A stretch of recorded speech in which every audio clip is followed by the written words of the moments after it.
Hai, Hai, tips suami istri hidup rukun. saya mau ketawa judulnya, oke. Kita udah berapa tahun, Meli? Kita rukun.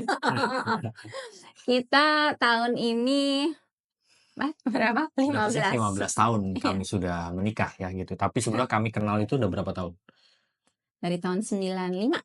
95 berarti 95, 4 kita eh berasa tua banget gak berapa sih? tahun sih? 30 tahun ya? 9 30, iya, 29 29. tahun kami sudah kenal Ya, gitu ya. Nah, beberapa temen, bukan beberapa temen lagi ya, banyak temen tuh nanya, "Kalian kok bisa seawet itu sih?" gitu ya. Terus kayaknya nggak pernah berantem. kayaknya. Kayaknya, padahal Kakak ya. tawa aja, iya. Nah, tapi kalau ditanya kenapa kami bisa mencitrakan, kita kan pencitraan. Berarti ini pelajarannya bukan rukun tapi Bagaimana mencitrakan. pencitraannya gitu. Bagaimana, teman-teman kita tuh bisa bilang, "Kok kalian tuh bisa kelihatannya rukun," gitu ya. Sebetulnya gimana sih gitu? Menurutmu gimana? Kalau menjawab pertanyaan ini, tips suami istri hidup rukun ini? Tahan, kok kayak gitu ya? Sebenarnya apa ya hidup rukun ya? Saya juga bingung. Jadi kalau misalnya ditanya ya teman-teman, apakah Oke, kami hidup rukun? Jawabannya ya pasti ada berantemnya, pasti ada pasti berantem. gitu ya. Terus ada beda pendapatnya, terus Ya, nggak ngomong-ngomongannya juga ada gitu ada. ya. Cuman kalau buat saya pribadi ada satu shifting paradigma yang terjadi di dalam kehidupan saya, Oke. yaitu tentang bagaimana hubungan itu dijalankan gitu. Mhm. Yaitu kalimat bahwa pasangan kita itu adalah orang yang paling expert dalam menyenggol luka kita. Nah, insight itu benar-benar mengubah saya kalau misalnya saya itu lagi merasa disakiti sama Rusi.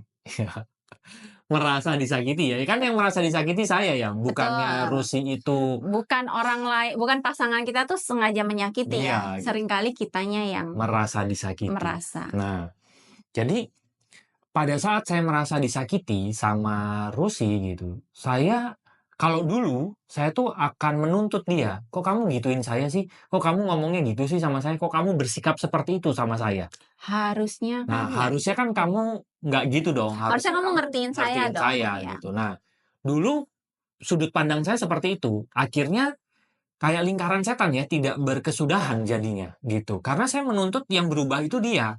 Mmm, Gitu, bukan saya gitu. Nah, akhirnya setelah paradigmanya terubah, yaitu bahwa kalau misalnya saya merasa tersakiti Rusi, berarti sebetulnya ada luka di dalam diri saya yang saya perlu selesaikan. Nah, itu jadinya saya malah berterima kasih dengan yang Rusi lakukan gitu. mhm. Entah dia sengaja atau tidak ya, tapi memang kebanyakan adalah sengaja. Gimana? Jelas tidak dong, ya. Nah, pasti tidak sengaja kan? Masa iya sih ada pasangan yang sengaja untuk menyakiti Ada. pasangannya? Iya sih ada sih ya. Ya. Nah, akhirnya setiap saya merasa disakiti, saya jadi punya kesempatan untuk berkontemplasi gitu. Kok bisa ya ucapannya dia itu menyakiti saya? Kok Mhm. bisa ya, perilakunya dia itu menyakiti saya? Apa yang membuat hal itu terpicu? Nah, jadinya saya malah dapat kesempatan berkontemplasi gitu. Karena sudut Ya. pandang bahwa pasangan itu adalah orang yang paling expert untuk menyenggol luka-luka kita, terutama luka-luka saya gitu. Nah, kalau kamu sendiri ada insight yang berbeda nggak? Iya, jadi sebetulnya kalau saya pribadi, memulai, apa ya, salah satu aspek hidup saya yang pertama saya kasih perhatian, itu adalah hubungan. Karena, ya mungkin karena saya punya pengalaman nggak enak ya dengan hubungan, orang tua saya bercerai dan lain-lain, sehingga saya tuh punya concern yang lebih tentang hubungan. Bahwa kalau saya menikah, ya saya pasti pengennya, eee, hubungannya enak. Kalau nggak enak, Mmm, ya mendingan nggak usah, gitu kan. mhm mhm. Nah, akhirnya begitu akhirnya ketemu Ari, menikah, dan jadi saya sudah punya, apa ya, impian ya, bahwa, oh, saya sudah memulai suatu hubungan, berarti gimana caranya hubungan ini bisa jadi hubungan yang enak untuk dijalani, gitu ya. Nah, sehingga saya punya tuh bayangan-bayangan tertentu tentang hubungan yang ideal, gitu ya.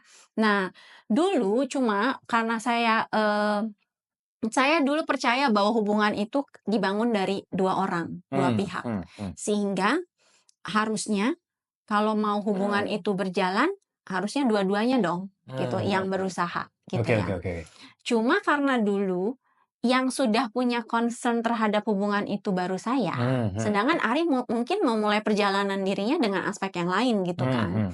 Nggak bisa dipaksa. Nah, dulu jadi saya, pikir, harusnya ya tadi ya, banyak Oh, harusnya yang saya terapkan juga ke Ari, "Ini tuh oke. untuk kita berdua loh," gitu. Iya, iya, iya. Tapi akhirnya di satu titik saya belajar bahwa ternyata untuk mengubah satu getaran hubungan itu hanya diperlukan satu pihak yang terlebih dahulu sadar dan sembuh, gitu ya. Nah, akhirnya sebetulnya itu yang mulai, mengubah juga sudut pandang bahwa saya menjalani hubungan ini, ya karena saya mau gitu, karena saya suka gitu kan.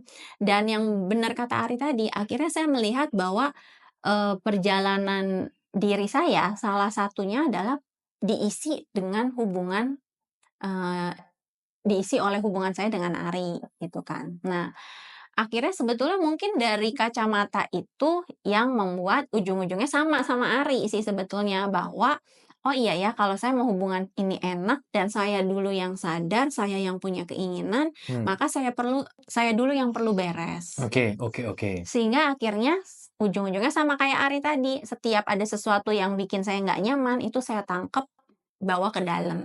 Saya tangkap, saya bawa ke dalam. Dan lucunya begitu itu dilakukan, ternyata ada semacam getaran yang berubah, Koneksi ya?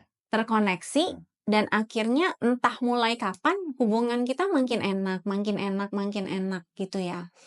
Bukannya nggak ada masalah yang kayak tadi Setelah Ari itu, iya, bilang betul, gitu, betul. bukannya kemudian lancar-lancar aja, tapi ya tadi, tetap ada berantemnya, tetap Mmm, ada nggak cocoknya, tapi karena paradigma iya, iya. kita berdua yang melihat itu dari sisi lain, sisi tumbuhan, Iya, sisi iya, iya. belajar, Betul, betul. akhirnya mungkin salah satu tips hidup rukun itu mungkin adalah ketika kita tuh udah nggak nyalahin gitu. Iya. Udah berhenti menyalahkan, berhenti mencari kesalahan, dan juga berhenti mencari siapa yang benar dan siapa yang salah gitu. Mmm, Karena saya ingat dulu kita tuh sering berantem dan salah satunya tuh ada ego kan. Kan gue yang benar, lu salah. Nah, itu tuh kalau terus diperjuangkan, hmm, ya akhirnya iya, iya, mungkin iya. salah satu yang merusak hubungan itu adalah kebutuhan untuk menjadi benar Yes, dan yes, yes, yes. kebutuhan untuk, membuktikan bahwa saya benar, kamu Kamu salah. salah, gitu kan. Yes, yes. Nah, kalau teman-teman gimana? Buat teman-teman yang mungkin mau tahu gitu ya, tentang apa sih luka-luka saya, kok saya tuh gampang banget disenggolin sama pasangan saya gitu ya. Pasangan saya begini saya ngamuk, pasangan begini saya sedih gitu ya. Teman-teman mungkin bisa cek di link di description, mungkin Mhm, bisa ngobrol-ngobrol juga atau siapa tahu bisa private konsultasi sama Rusi juga. iya, Bisa lihat human design-nya atau lakukan individuation and healing journey atau kita bisa webinar bareng iya. tiap hari Kamis gitu ya. Cek aja di description untuk informasi-informasi tersebut. Oke, kita ketemu lagi di episode mendatang. Thank you. Bye bye. See you.